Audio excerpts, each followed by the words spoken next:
20장 1절부터 보시겠습니다. 다윗이 라마 나요스에서 도망하여 요나단에게 이르되 내가 무엇을 하였으며 내 죄악이 무엇이며 내 아버지 앞에서 내 죄가 무엇이기에 그가 내 생명을 찾느냐. 요나단이 그에게 이르되 결단코 아니라 내가 죽지 아니하리라. 내 아버지께서 크고 작은 일을 내게 알리지 아니하고는 행하지 아니하나니 내 아버지께서 어찌하여 이 일은 내게 숨기리요 그렇지 아니하니라. 다윗이 또 맹세하여 이르되 내가 네게 은혜 받은 줄을 내 아버지께서 밝히 알고 스스로 이르기를 요나단이 슬퍼할까 두려운즉 그에게 이것을 알리지 아니하리라 함이니라. 그러나 진실로 여호와의 살아계심과 내 생명을 두고 맹세하노니 나와 죽음의 사이는 한 걸음뿐이니라.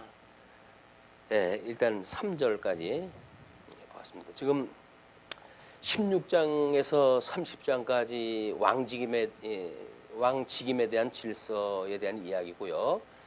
16장서부터 20장까지가 첫 번째 시험에 대한 문제입니다. 거기에 이제 우리 세 번째 단락으로 해가지고 사울의 암살 음모에서 보호하시는 내용인데 18장 6절부터 20장까지의 내용으로 되어져 있습니다. 그 중에 오늘 이제 20장의 내용이에요. 1절로 11절이 다윗의 안전을 위한 요나단의 협조를 그렇게 제목을 잡아놨습니다.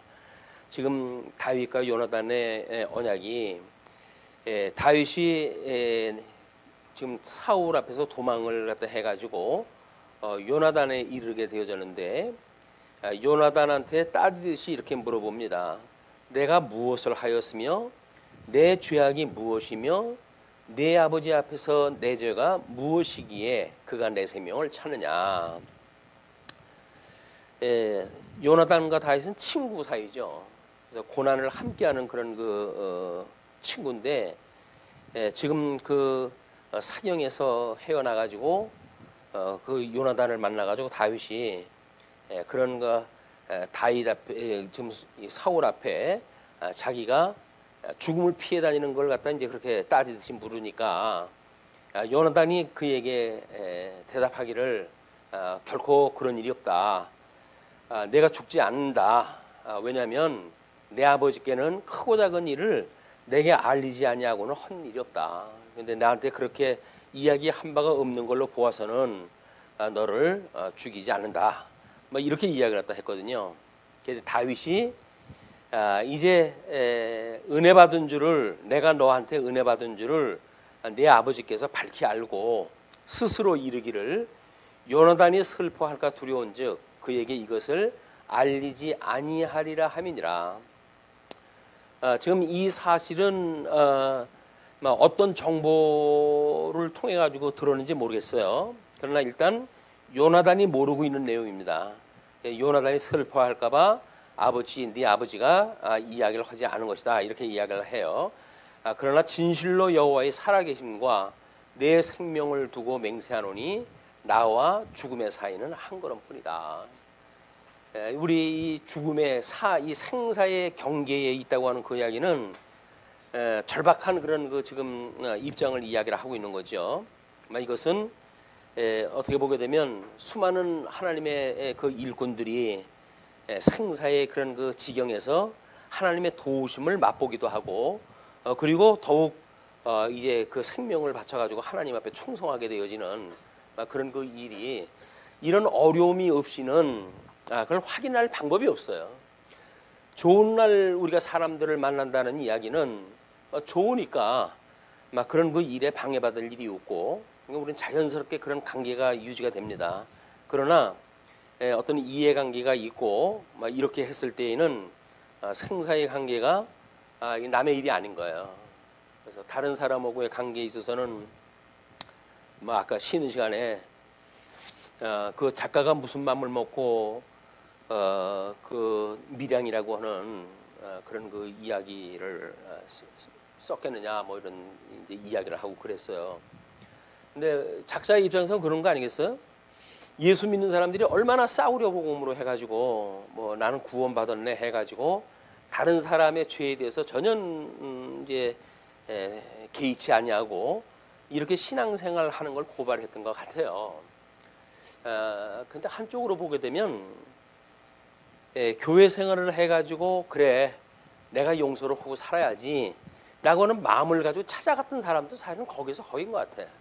이미 상대방의 조건과 상관없이 용서해 주기로 해서 간 사람이거든요.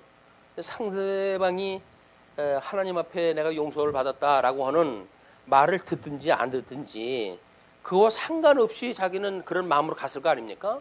근데 왜 상대방의 그런 표현에 의해서 억장이 무너지고 완전히 머리가 돈 사람처럼 난장판을 벌일 수밖에 없었나 이런 걸 보게 되면 우리 신앙생활이 과연 얼마나 경박스러운지 정말 이 생명의 종교를 우리가 이렇게 가지고 있는 건지 그래서 생사의 기로에서 예수 그리스도의 죽으심과 부활이라고 하는 생사의 기로에서 우리가 충분히 내 생명을 내놓을 만한 그런 가치로 해가지고 신앙생활을 하는가에 대한 거는 여전히 우리들의 이게 질문인 것 같아요. 얼마나 우리가 집요하게 정말 확인하는 수차의 그런 그 확인 작업이 지금 뭐 우리 왕직임에 대한 질서의 첫 번째 시험이라고 그러는데 세 번째 시험을 다 가야 돼요. 하나님께 준비했던 모든 시험 과정을 다 겪어야 이제 이게 통과가 되어지는데 막 이런 것이 하나님께서 우리를 달아보는 일이라고 보여집니다. 달아보는 일. 우리는 별로 생각이 없어요. 구원받았다 뭐 이런 은혜의 감격 가지고 살아가고 그럴 수가 있겠지만 하나님께서는 일거수일투족을 저울로 해가지고 우리를 달아보고 계시는데 과연 우리가 그런 걸 감지하고 신앙생활을 하는지 아니면 여전히 철딱서니 없는 아이들처럼 뭐 나 구원받았네 뭐 그래서 사슬에서 뭐 끊고 뭐 이렇게 자유를 얻었네라고 하는 동요식의 그런 신앙생활에 머물러 있는 건 아닌지 참 생각이 여러 가지로 들게 되는 장면이기도 합니다. 이런 생사의 기로에서 우리가 하나님 앞에 어떤 그런 우리가 신앙생활을 하는지 우리의 본 자세를 갖는가에 대한 문제이기도 한 것 같아요. 다윗은 처절하게 나와 죽음의 사이는 한 걸음뿐이다. 너한테 네가 지금 그렇게 자신만만하게 아니다. 뭐 이렇게 이야기하는 것이 남의 일이니까 네가 이렇게 쉽게 이야기하는 거지. 내가 아름바로 해가지고는 네가 슬퍼할까 봐 그래도 니네 아버지 아니냐. 그냥 널리 없노 해가지고 이야기를 안 한 건데 마치 너한테 이야기가 없었기 때문에 그럴 일은 없다고 이야기하는 너의 그런 어떻게 보게 되면 무지할 정도의 또는 그런 무정할 정도의 그런 아버지에 대한 맹신 이것이 나로 오히려 절망감을 갖게 한다 뭐 이런 그 느낌을 가졌던 것 같아요. 요나단이 다윗에게 이르되 내 마음의 소원이 무엇이든지 내가 너를 위하여 그것을 이루리라. 그래? 그러면 조건을 이야기해봐. 그럼 내가 그거를 이루어주면 내 진심이 너한테 전달될 거 아니겠어? 뭐 그건 이야기겠죠. 그러니까 이제 다윗이 요나단에게 이르되 내일은 초하루인즉 내가 마땅히 왕을 모시고 앉아 식사를 하여야 할 것이나 나를 보내어 셋째 날 저녁까지 들에 숨게 하고 의도를 아버지 사울이 알 수 있게끔 그 식사하는 그 자리에서 나를 빼가지고 이게 셋째 날까지 숨어 있도록 그렇게 하라는 이야기죠.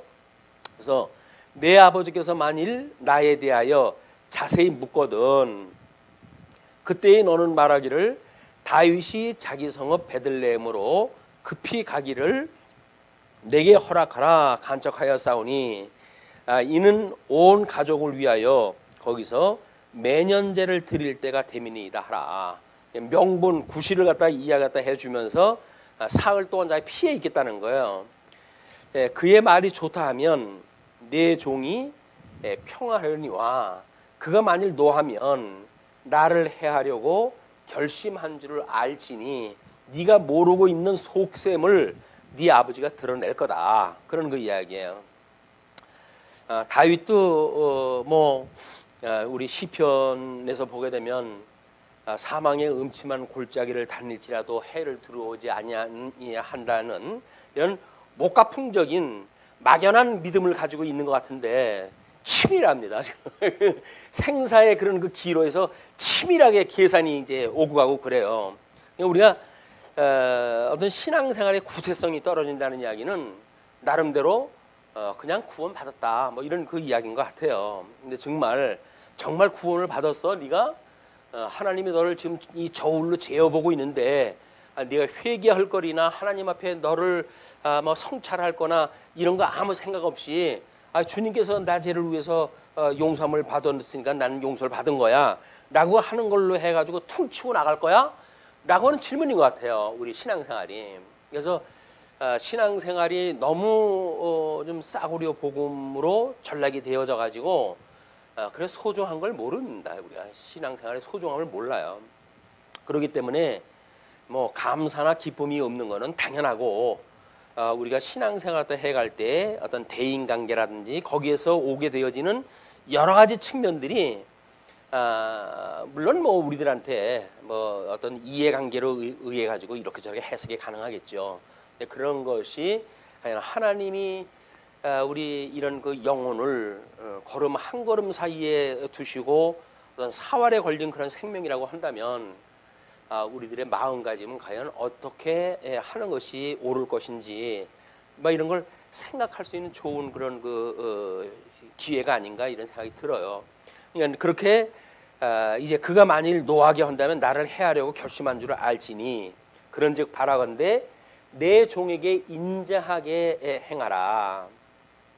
내가 내 종에게 여호와 앞에서 너와 맹약하게 하였음이니라.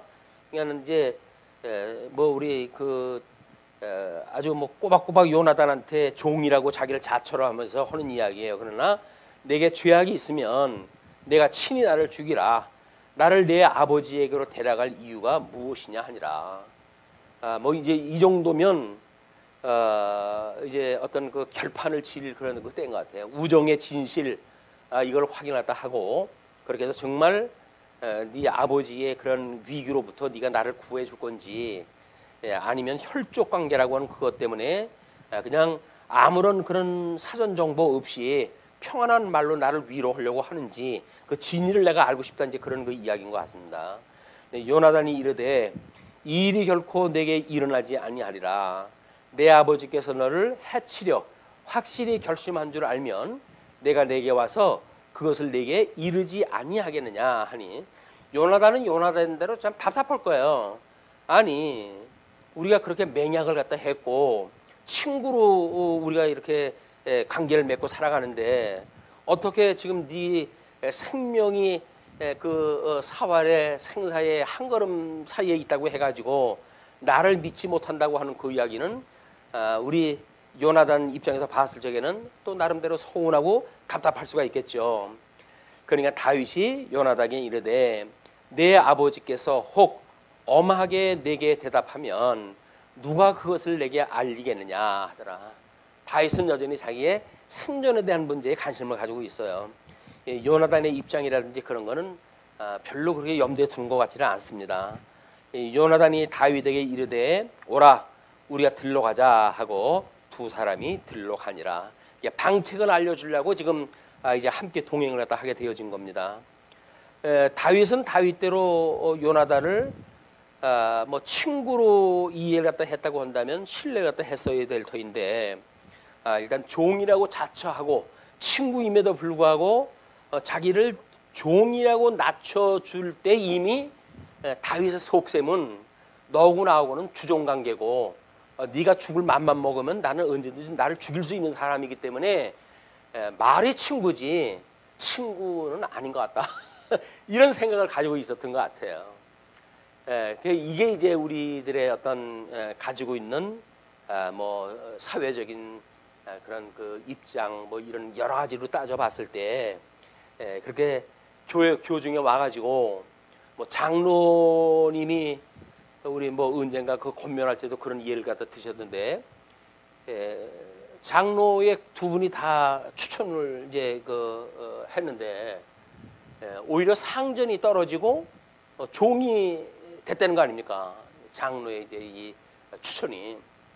그러니까 그 피택되어질 때 그 장로님, 그러니까 장로로 피택되어진 종의 상전이 자기의 그 종인데도 불구하고 그걸 신학교를 보내고 온 마음을 다 해가지고 장로의 사역을 감당할 수 있는 뒷받침을 갖다 했다는 이야기를 이제 듣고 만만한 게 아닙니다. 사회적으로 어떤 그런 입장이 교중에서 그것이 뭐 이해가 되고 용납되어진다는 것이 만만치 않거든요. 요즘이니까 그런지 모르겠어요. 옛날 순수할 때는 충분히 그런 그 사람들이 성령의 감동을 받고 그런 역할을 갖다 했다고 보여집니다. 근데 요즘 같아 해가지고는 뭐 이게 완전히 그 장로가 완장이라고 생각이 들고 뭐 이렇게 될 때에는 이것이 너나 할 것 없이 힘든 그런 상황이 아닌가. 자, 그러니까 요나단은 그렇게 뭐 그런 그 살려줄 생각을 가지고 있고 다윗은 염려의 눈길을 보내고 그러면서 이제 둘이 이동을 하다 했어요.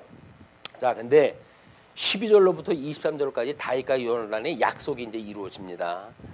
요나단이 다윗에게 이르되 이스라엘의 하나님 여호와께서 증언하시거니와 내가 내일이나 모레 이맘때에 내 아버지를 살펴서 너 다윗에게 대한 의향이 선하면 내가 사람을 보내어 내게 알리지 않겠느냐? 그러나 만일 내 아버지께서 너를 해치려 하는데도 내가 이 일을 내게 알려 주어 너를 보내어 평안히 가게 하지 아니하면 여호와께서 나 요나단에게 벌을 내리시고 또 내리시기를 원하노라 해가지고 맹세를 다 하게 되어집니다. 여호와께서 내 아버지와 함께 하신 것 같이 너와 함께 하시기를 원하노니, 이 요나단은 다윗이 기름 부음 받은 걸 알잖아요. 차기 왕권을 가진 자로 알고 있잖아요.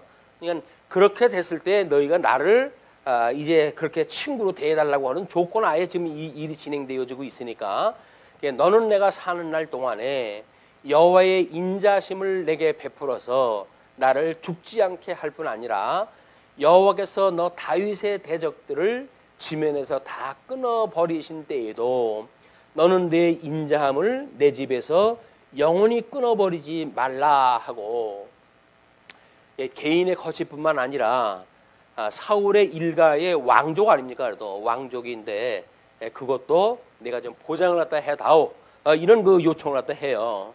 근데 신실하게 다윗은 이 요청을 받아들여지게 되어지고 전쟁이라고 하는 상당히 위기의 그 시간임에도 불구하고 이제 그 요나단의 가정을 이제 보살펴주고 그리고 가정을 끝까지 돌보아주는 그것 때문에 거의 10여 년의 세월을 유리방향할 수밖에 없는 그런 길을 택하게 되어집니다. 이것이 고난에 참여하는 친구의 모습인 거예요. 거기서 뭐 자기 고난이 있다고 해가지고 뭐 약속 다 저버리고 이렇게 해버린다고 한다면 그건 친구의 가정이 아니죠. 그래서 예수님이 그 고난에 참여함으로 우리를 친구로 삼았다고 한다면 예수님의 고난에 우리 참여함으로 인하여 기뻐하는 것이 친구 되어진 자로서의 마땅한 우리 예수님과의 관계인데, 예수님 뭐 믿는다고 해가지고 나한테 도움보다는 어려움이 있어서 뭐 주님 뭐 이렇게 믿고 신앙생활하는 것 좀 어렵겠습니다. 뭐 대단히 미안하지만 잠시 쉬겠습니다. 이렇게 나오면 이제 이게 이해관계에 의한 신앙생활이란 말이에요. 이게 정말 애매한 고난 중에도 우리가 주님의 그 고난에 참여하는가, 환난 날에 온전히 기뻐할 것인가라고 하는 것이 바로미터입니다. 바로미터. 신앙생활에 이 환난이 없다는 이야기는 바로미터가 없어요. 바로미터가 없다는 이야기는 진짜인지 가짜인지 내가 나를 몰라요. 뭐 내가 좋아서 믿는지 뭐 믿을만 해서 믿는지 어떻게 합니까? 근데 정말 하나님께서 확인할 때 할 때 저울에서 댈 때에는 피할 길이 없어요. 그래서 죽느냐 사느냐의 선택에 그 길을 우리가 갈 수밖에 없고, 거기서 우리가 하나님 앞에 신앙의 그런 올바름을 우리가 이제 그 합격 점수를 받을 수밖에 없기 때문에 이런 고난에 참여한다고 하는 것이 막연하게 뭐 그냥 뭐 힘든 일 좀 겪는다 이런 것이 아니죠. 내가 주의 길을 가는데 주의 길을 가는 그 동안에 예수님과 함께 거하는 동안에 예수님과 친구 관계를 갖고 있으면서 그럴 때에 불이익이 있느냐 없느냐에 대한 문제는 이해관계의 문제거든요. 이거는 사랑은 자기를 사랑하지 않는다고 하는 것, 자기의 유익을 구하지 않는 것이 사랑이라고 이야기하기 때문에 예수님을 사랑한다는 이야기는 나의 이해관계와 상관이 없어야 되는 거예요. 근데 우리는 자꾸 나의 이해관계에 기반을 둬가지고 판단하고 이렇게 하기 때문에 우리들의 어떤 그 예수님에 대한 생각이라든지 하는 것에 오해가 많이 있을 수밖에 없다. 자, 다윗에 대한 요나단의 사랑이 그를 다시 맹세하게 하였으니 이는 자기 생명을 사랑함같이 그를 사랑함이었더라. 사랑은 자기 생명같이 사랑하는 거래요. 그게 친구와의 사랑입니다. 우리 친구와의 사랑이라고 하는 것이 아마 우리 베드로는 주님 앞에 닭이 울기 전에 3번씩이나 부인을 갖다 했던 사람 아닙니까? 그런 그 입장에서는 이미 이해관계 때문에 부정을 했던 거예요. 자기 거기서 바른 말 했다가는 자기가 믿어도 주님도 지금 뭐 붙들려 가지고 얻어맞고 있는데 나야 이거 뭐 이건 끝나겠다 싶으니까는 아니라고 그러잖아요. 아니라고. 젊은 종 계집애가 물어본데도 불구하고 저주를 갖다 하고 아니라고 할 정도니까. 근데 주님께서 부활하신 이후에 그 베드로를 찾아가 가지고 질문하는 것이 내가 나를 사랑하느냐는 질문입니다. 내가 나를 사랑하느냐? 뭐 다윗 아마 베드로한테는 그 이야기가 매우 난처한 질문일 수도 있었을 거예요. 예수님이 부활하셨다 뭐 하는 그 여자 신자들의 이야기를 듣고 그럼에도 불구하고 자기 고향으로 와가지고 고기잡이 하는 신세인데 뭐 예수님을 뭐 언제 따라가고 그럽니까? 그러니까 그런 지경에 예수님이 오셔가지고 내가 나를 사랑하느냐? 그러니까는 제가 주님을 사랑하는 줄을 주께서 아십니다라고 이야기하는 걸로 이야기를 사실은 돌리는 거예요. 나는 뭐 사랑한다고 할 용기는 없습니다. 주님이 나 한 짓 뻔히 다 아는데 그러니까 평소에 저한테 가르쳐 주신 바에 의할 것 같으면 주님께서 사랑하는 자를 아신다고 생각을 하고 주님 앞에 감히 대답을 합니다. 주께서 아시죠. 그런 이야기 주께서 아시죠. 예, 주께서 아시죠라고 하는 그 이야기가 사실은 내가 나를 사랑하느냐라고 했을 때 절대적 사랑을 묻지 않아요. 근데 베드로가 대답을 갖다 하는 거는 형제 우애에 대한 친구의 그 사랑에 대한 걸로 대답을 갖다 해요. 그런 걸로 보아서는 절대적인 사랑은 저는 책임질 수가 없어요. 저는 그렇게 못 미칩니다라고 하는 고백이 있는 것 같습니다. 그런데 만약에 네가 머리가 되는 나를 이제 그렇게 버리고 그런 일을 갖다 했다고 한다면 내가 성령을 보내 가지고 우리 이 교회를 이제 창설케 할 거야. 그리고 이 교회로 하여금 내 이 몸을 완성을 갖다 할 건데 이 몸에 대한 완성을 갖다 할 것인데 이때 이 몸을 완성하기 위해서 내가 너를 여기서 지금 사도로 부른 거는 우리 주님 공생애를 할 때 아닙니까? 그런데 여기서 내 양을 먹이라고 이렇게 해요. 내 양을 먹이라.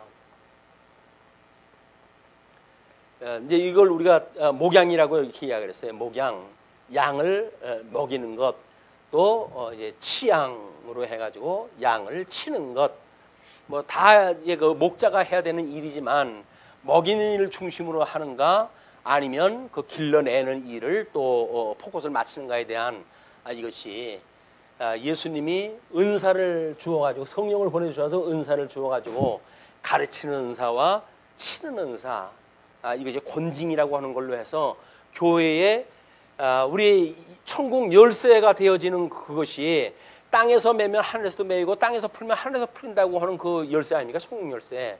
그걸로 해가지고 이 치양이 하게 되는 권징에 대한 권세를 갖다 주신 거예요. 그래서 하나님이 좋아하는 거는 권면을 갖다 하고 하나님이 싫어하시는 일에 대한 거는 징계를 갖다 통해 가지고 끊임없이 이 천국 열쇠에 대한 그런 그 일을 기름 부음 받은 자들한테 이걸 이제 시키신 겁니다.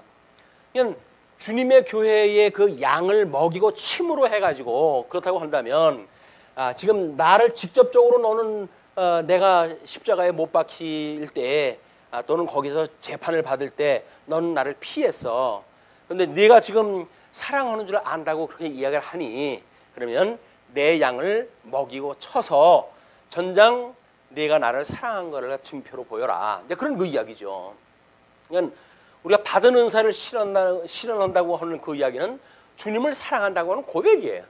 말로는 주님을 사랑한다고 하면서 주께서 주신 은사를 은사로 여기지 않는 일은 결국 여기서 요령 피고 그냥 적당히 살겠다는 거 아니에요. 그 이야기는 예수님과 친구의 관계를 유지하겠다고 하는 의지가 없다는 겁니다. 우리들한테.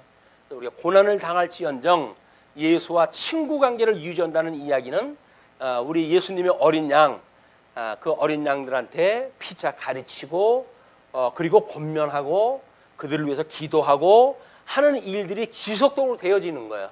그러면 천상에 계시는 우리 주님께서 우리들의 이 기도를 들으시고 그래 이루시겠다는 겁니다. 주님께서 이루시겠다는 거예요. 이루시는 것이 주님이 천상에 계신 주님에서 이루시는 건데 과연 우리한테 그런 소원을 가지고 있는가? 너희들 마음을 내가 한번 보겠다는 겁니다. 너희들 마음을 내가 한번 재볼 거야. 너희들이 그런 마음을 가지고 있어?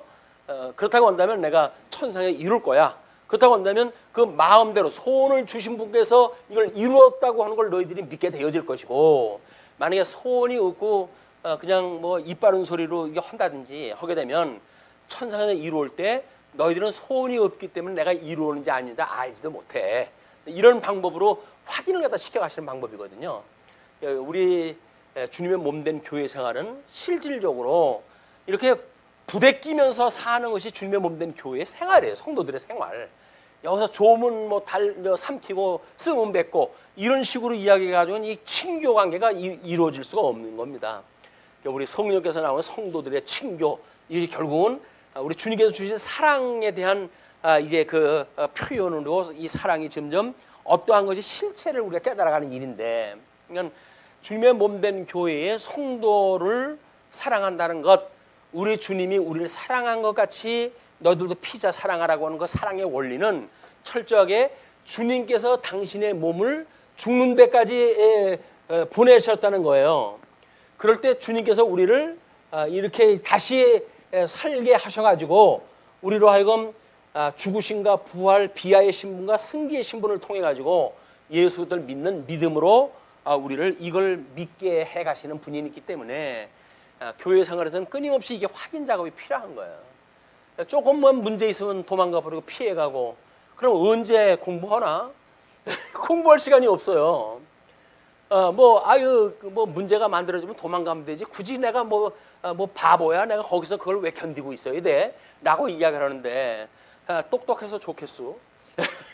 영학스러워서 좋겠소. 왜? 뭐 훈련 안 받으니까 요령 피고. 군대 가면 요령 피고 군대 이게 훈련 안 받는 친구들 꼭 있어요. 그리고 자기는 요령이 있다고 해가지고 얼마나 또 그걸 자랑하는지 몰라. 야, 그걸 바보처럼 그걸 다 봤냐? 조금 적당히 좀 눈치 봐가지고 좀 농땡이도 피고 그러는 거야. 군대 생활 다 그렇게 하는 거지. 라고 이야기를 하는데 그런 사람들, 마음에 없는 사람이 그런 사람 말 들으면 꼭 걸려요. 그런 사람 꼭 걸려. 그걸 업으로 삼는 사람들은 안 걸려요. 아무리 잘못해도 안 걸려요. 근데 그 사람 말 듣고 그래? 나도 한번 요령 펴볼까? 하면은 백발백중 걸려버려요. 그래서 괜히 그 고생하니까 생긴 대로 사는 게 낫습니다. 하나님께서 우리가 교육을 주시게 되면 하나님께서 나 오늘도 또 이렇게 깨달음을 주시기 위해서 이렇게 주신 것, 나에게 붙여주신 나의 친구, 그런 친구의 어려움 뭔지 뭐 이런 걸 우리가 확인하는 일이 아마 요나단과 예수 그리스도의 사랑의 관계, 그리스도와 그의 제자들과의 사랑의 관계 이런 걸 설명한 모습이라고 보여집니다. 그러니까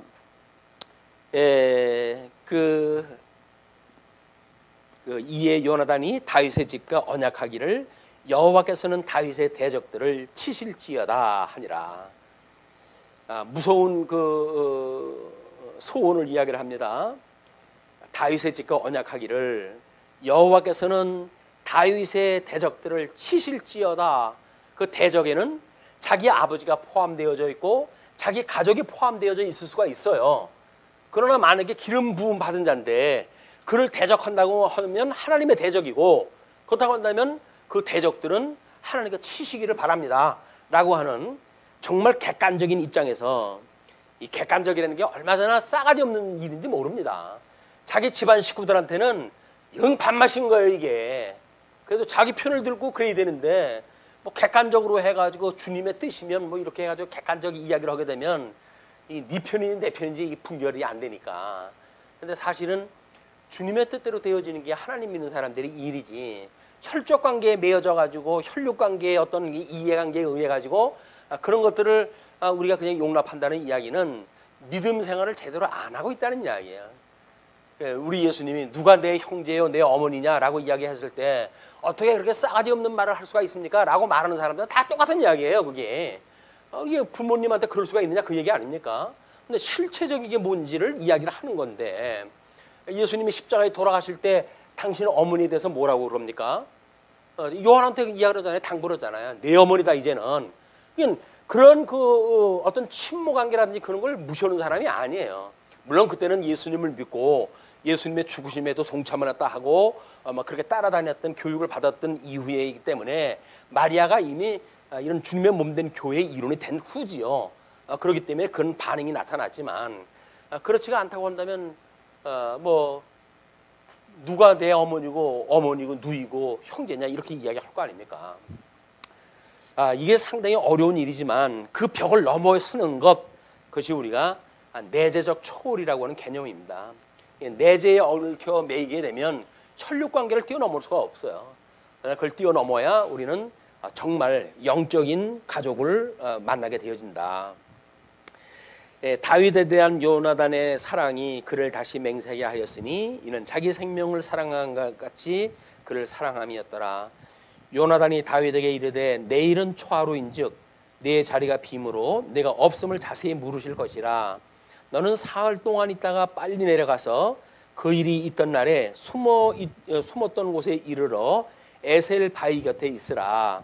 내가 관역을 쏘려 함같이 화살 셋을 그 바위 곁에 쏘고 아이를 보내어 가서 화살을 찾으라 하며 내가 짐짓 아이에게 이르기를 보라 화살이 내 이쪽에 있으니 가져오라 하거든 너는 돌아올지니 여호와께서 살아계심을 두고 맹세하노니 내가 평안 무사할 것이요 만일 아이에게 이르기를 보라 화살이 내 앞쪽에 있다 하거든 내 길을 가라 여호와께서 너를 보내셨음이니라.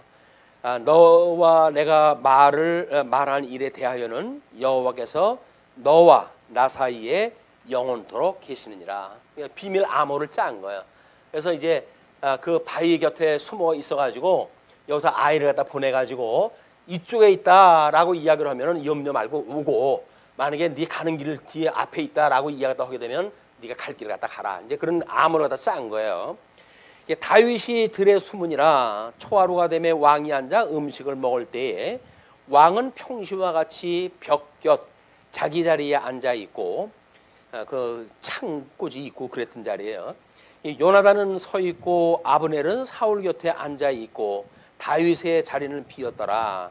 그러나 그날에는 사울이 아무 말도 아니하였으니 이는 생각하기를 그에게 무슨 사고가 있어서 부정한가 보다 정령이 부정한가 보다 하였음이더니 이튿날 곧 그 달의 둘째 날에도 다윗의 자리가 여전히 비었으므로 사울이 그의 아들 요나단에게 묻되 이새의 아들이 어찌하여 어제와 오늘 식사에 나오지 아니하느냐 하니 요나단이 사울에게 대답하되 다윗이 내게 베들레헴으로 가기를 간청하여 이르되 오나건대 나에게 가게 하라.